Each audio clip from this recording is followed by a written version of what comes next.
Masak-masak dan makan bersama di kebun. Hai semuanya, ketemu lagi dengan Beta. Hari ini Beta mau masak-masak di kebun dan ditemani sama Paksu. Ada laki-laki, ada perempuan, ada mama dan papa, tapi juga ponaan-ponaan. Dan sebenarnya Beta sudah niatan untuk masak-masak dan bakar-bakar di kebun dari beberapa minggu yang lalu. Tapi bertepatan dengan hari-hari besar gerejawi, tapi juga cuaca yang kurang baik. Dan akhirnya hari ini Beta putuskan untuk tetap melangkah ke kebun untuk masak-masak di sana. Setelah sampai ketemu buatkan walang atau pondok kecil agar jika hujan ketong bisa terlindungi dan tidak basah. Karena teman-teman kadang ketong tertipu dengan cuaca seperti yang dari paginya hingga tengah hari masih panas-panasnya tiba-tiba saja turun hujan. Sehingga kami mengantisipasi untuk membuat walang atau pondok kecil sehingga terjadinya hujan kami bisa berlindung. Karena tadi saat datang kami juga membawa baby Megan sehingga dari awal kami harus antisipasi. Dan seperti ini teman-teman, saat kami berada di kebun, suasana kebun yang begitu tenang dan damai membuat hati dan pikiran kami melekat di kebun. Dan jika kami sudah berada di kebun teman-teman, semua pikiran dan beban hidup ketika kami lupakan. Dan saat kami berada di kebun yang ada hanya canda tawa dan pikiran positif yang kami dapatkan. Jadi teman-teman, kebun ini adalah kebun yang pernah Papa dan Beta Mama pernah menanam jagung di sini. Tapi juga cili, tomat, dan masih ada sayur mayur seperti kacang panjang dan buncis. Jadi teman-teman, dari kebun ini saja puji Tuhan Beta Mama dan Beta Papa bisa mendapatkan berkat materi yang luar biasa. Dan setelah beberapa tahun Beta Papa dan Beta Mama biarkan lahan ini istirahat, dan pada akhirnya beberapa bulan yang lalu Beta Mama dan Beta Papa putuskan untuk lahan ini mulai dibersihkan untuk penanaman. Untuk penanaman yang pertama Beta Papa dan Beta Mama tanam jagung. Tujuannya karena satu, baby Megan sudah punya banyak gigi sehingga dia sudah bisa makan jagung. Dengar sedikit aneh tapi memang ini tradisi dari Beta Mama dan Beta Papa. Punya cucu dan cucunya baru saja punya gigi, maka mereka akan menanam jagung untuk cucu mereka. Dan kali ini adalah giliran baby Megan. Dan itulah Beta punya papa dan Beta punya mama. Mereka selalu melakukan cara tanda cinta mereka kepada cucu-cucu mereka. Seperti ini teman-teman, tamu tak diundang. Tiba-tiba saja hujan turun teman-teman. Setelah beberapa menit, tak perlu waktu lama, tiba-tiba lagi hujannya berhenti. Dan secepat mungkin Beta melakukan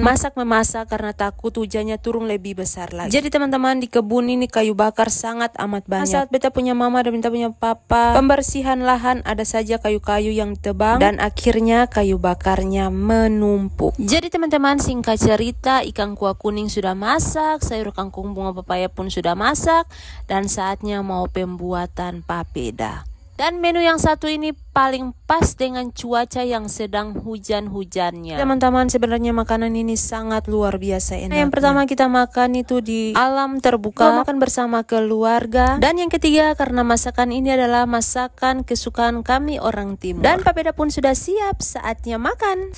Jadi teman-teman, Beta bisa jelaskan betapa nikmatnya makan bersama keluarga, baru makannya di alam bebas seperti ini teman-teman. Saat makan sambil bercerita dan bercanda gurau, itu adalah salah satu kenikmatan tersendiri dan yang pastinya tidak bisa dibeli dengan uang teman-teman. Dan sampai di sini dulu teman-teman Beta punya video. Terima kasih karena selalu setia menonton Beta punya video. Bye bye.